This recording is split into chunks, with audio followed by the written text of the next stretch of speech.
Bonjour, donc petite vidéo pour le harpon et le grappin. Donc j'en parlais sur l'autre vidéo. Je voulais faire ces objets-là. Donc ce que je vais faire, c'est que je vais vous montrer comment ça fonctionne déjà en jeu avec Monsieur Cochon. Et ensuite, je vous montrerai comment c'est codé au niveau bucket. Donc déjà, je vais me les acheter. Je les ai mis dans le shop. Deux objets, pourquoi deux objets? Parce que ils n'ont pas la même fonction. Le harpon va vous servir à harponner quelqu'un et à le tirer jusqu'à vous. Donc là, c'est Monsieur Cochon qui s'y prête. Voilà. Sachant que ça va marcher avec les joueurs et avec les monstres aussi, donc tout ce qui est entité. Et le grappin, c'est pas vraiment la même chose, dans le sens où là, si je chope Monsieur Cochon, il se passe pas grand chose. Si visiblement je le tracte, mais ça s'arrête là. Ça c'est ça c'est dans le jeu de base, hein, c'est la canne à pêche qui fait ça. Donc le grappin, comme son nom l'indique, va vous aider à gravir des endroits. Par exemple, je veux aller au-dessus de cet arbre, je vais lancer mon grappin et je suis en haut de l'arbre. Donc là, je sais pas, on va voir si je peux l'atteindre, si je suis doué. Ouais, bon, après il y a une technique, hein, mais voilà.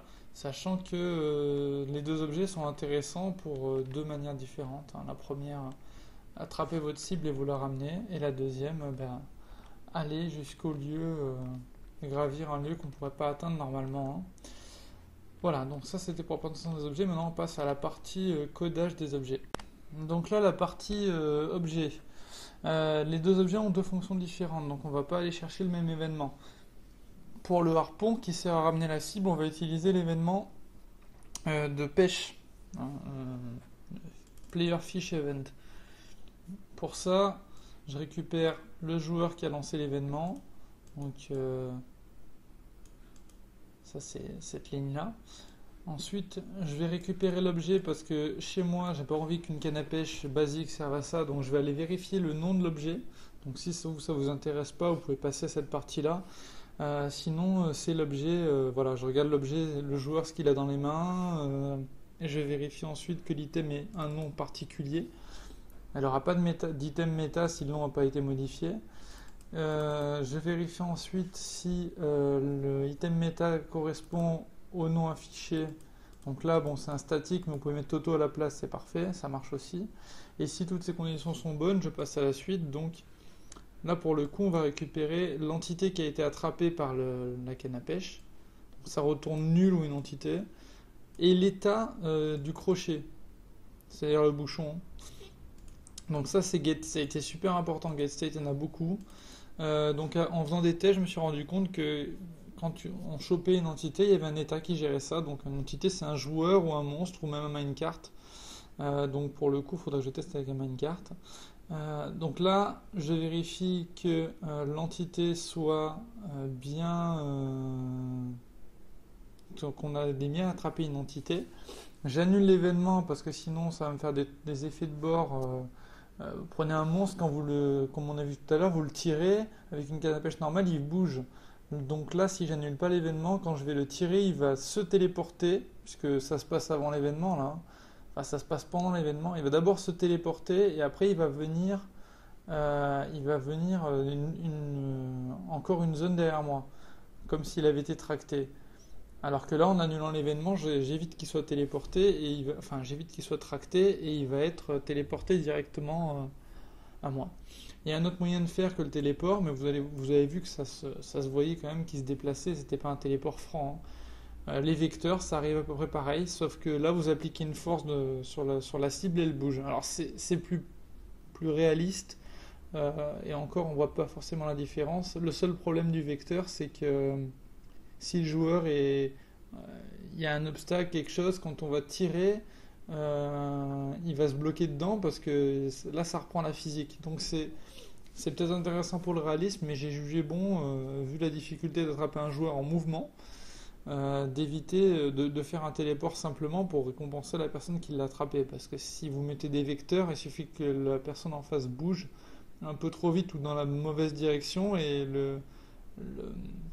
la force qui est appliquée est un peu annulée, quoi.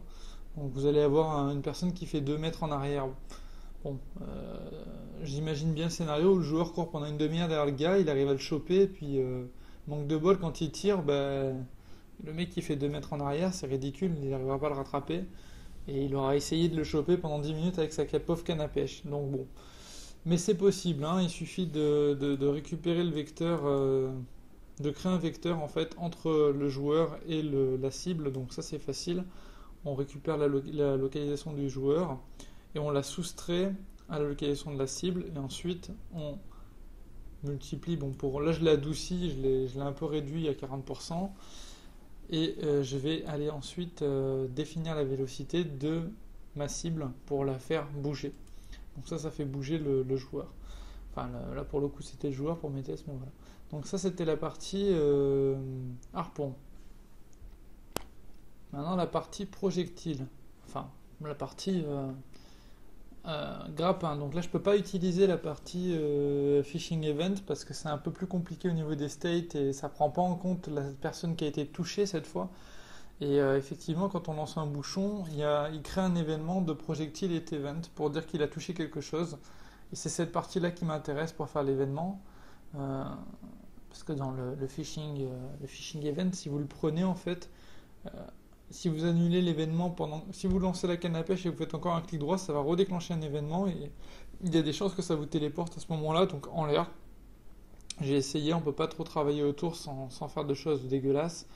Donc là, c'est projectile event qu'on va utiliser. Donc première ligne, je reviendrai tout à l'heure, c'est pour les perfs. Deuxième et troisième ligne, on va récupérer le shooter, donc qui c'est qui a tiré. On va récupérer le projectile, ce qui a été tiré, et on va faire des vérifications là-dessus. Donc là, on vérifie que c'est bien un joueur, hein, qu'il soit pas égal à nul. On sait jamais, des fois que c'est un plugin qui crée le projectile, et que ce soit bien un joueur. Je récupère mon joueur derrière. Là, c'est un hook.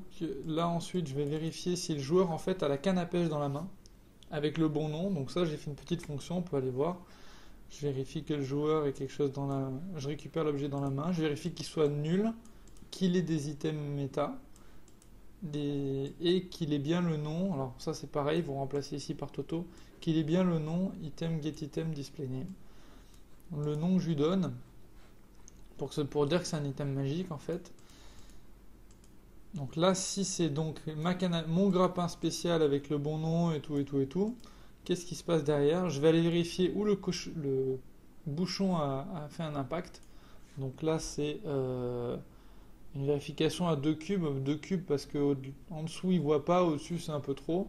Donc si je retrouve personne dans dans cette zone-là, c'est que le bouchon, a touché quelque chose, un bloc en fait, hein, concrètement c'est ça. Je vérifie ici que ce bloc ne soit pas liquide, donc je veux pas de téléport dans l'eau ou dans la lave, c'est pas très réaliste. Et ensuite je vais téléporter mon joueur, donc là où le projectile est atterri. Donc bon, c'est instantané dans le sens où effectivement vous allez voir le joueur qui va se téléporter. Au niveau animation, ça se voit comme s'il allait vite. Maintenant, pour pouvoir le faire monter, c'est un peu plus compliqué. Ça consommerait beaucoup de ressources, hein. Mais là, je vais pas rentrer là-dedans pour l'instant. Mais voilà, niveau ressources, ça va consommer. Donc, parlant de ressources, je vais pas aller faire les facteurs de vous dire que les calculs consomment tant ou tant. Par contre, il y a un moyen de savoir simplement, quand on crée une méthode, combien elle a consommé. Donc là, vous allez déclarer au début de votre méthode un système current. Vous allez récupérer en fait le temps système. Et à la fin, vous allez afficher. On va voir, moi c'est une méthode que j'ai créée ailleurs du coup. Je vais la récupérer là. Voilà. Donc, à la fin, qu'est-ce que je fais? J'affiche un message, donc c'est cette partie-là qui vous intéresse, hein. Le reste, c'est du blabla pour moi. Donc vous faites un log sur votre machine, ou vous envoyez au joueur, enfin vous essayez de l'afficher quelque part, ce machin. Vous faites fonction, en fonction on s'en fout. Voilà, le but du jeu c'est de faire ça, de récupérer le nouveau temps actuel, donc il faut bien que cette deuxième ligne soit tout en bas de votre fonction, hein, comme on voit ici elle est en bas, elle est à la fin de ma fonction avant de l'arrêter. Hein. Donc vous récupérez le temps actuel et vous soustrayez donc le temps de départ que vous aviez stocké. Et à partir de là, vous avez le nombre de millisecondes que votre machine a fait pour lire de là à là. Voilà. Donc ça vous permet de savoir si, là pour l'exemple de la canne à pêche, c'est entre 0 et 2 millisecondes. Il met ce temps-là pour calculer toute cette partie-là. C'est pas énorme, donc c'est tant mieux. Par contre, quand vous allez commencer à avoir des secondes ou même des centièmes de millisecondes, selon dont vous avez besoin, alors si c'est de la génération de maps, c'est normal, ça va consommer. Mais si vous mettez par exemple un événement sur, je sais pas, j'en reprends les bottes de glace parce que je les ai pas faites du tout comme ça, mais il y a beaucoup qui les font sur les on movement. Donc dès que le joueur bouge, il vérifie ce qu'il a autour. Et s'il y a de l'eau ou quelque chose, il le glace ou etc. Ou il met des cubes en verre pour qu'il puisse marcher dessus. Alors c'est très bien, mais si vous faites euh, avec un move event, par exemple, si vous faites vous faites une fonction qui est assez lourde pour vérifier tous les blocs autour glacés et que vous calculez avec les perfs le temps, vous allez voir avec les logs que votre move event il va consommer du genre 2 ou 3 millisecondes à chaque fois qu'il va aller. Enfin, pas le move event, la fonction de recherche, elle va faire 2 ou 3 millisecondes, ce qui est assez important. Hein. Enfin, assez important. C'est ridicule en temps machine, mais j'imagine le cas où il y a 40 joueurs enfin, en soi, c'est pas énorme. On va reprendre. En soi, 2-3 millisecondes, c'est pas énorme. Bon, on peut monter à 10 peut-être. Mais là, il faut prendre en compte non seulement que c'est 10 millisecondes pour calculer par exemple la glace autour de vous, ça c'est une partie, et c'est à chaque fois que le move event se déclenche. C'est-à-dire que, je ne sais pas si vous avez fait déjà le test sur le projectile, les events de mouvement, vous marchez, ça se déclenche, je sais pas, 10-15 fois. À chaque fois que vous faites un par seconde, vous pouvez monter à 20-30 fois par seconde en mouvement. C'est-à-dire que le déclenchement de cette fonction, c'est 20-30 fois enfin 20 fois par seconde. 20 fois 3 millisecondes. Alors déjà, vous multipliez, ça commence à chiffrer, quoi. Et vous rajoutez le fait que il n'y a pas qu'un joueur qui va avoir les bottes de glace. Hein, si vous avez 40 kikous qui ont les bottes de glace sur votre serveur, vous multipliez encore par 40. À la fin, effectivement, vous avez une fonction qui a l'air super sympa, qui est super fluide, qui colle parfaitement à ce que vous vouliez faire, mais niveau perf, vous avez éclaté votre serveur. Hein, il suffit que votre serveur il fasse autre chose, il génère et c'est fini, il n'y a plus rien qui bouge. Donc c'est aussi important des fois de faire de l'optimisation comme ça et de vérifier de temps en temps son code en se disant bon est-ce que j'ai fait un truc qui est optimisé, est-ce que ça consomme beaucoup? Parce que le jour où vous faites ça en production sur votre serveur et que c'est foutu, enfin que c'est vous en rendez pas compte, vous n'allez pas savoir d'où ça vient à ce moment-là et ça va être compliqué. Vous allez dire ah Bukkit ça rame, mais non ça sera pas Bukkit, ça sera votre plugin qui est mal fait ou la fonction qui est mal pensée pour une échelle un peu plus grande. Donc voilà, bon là j'ai fait un petit aparté là-dessus. Voilà, c'était tout ce que je voulais vous montrer, à la prochaine.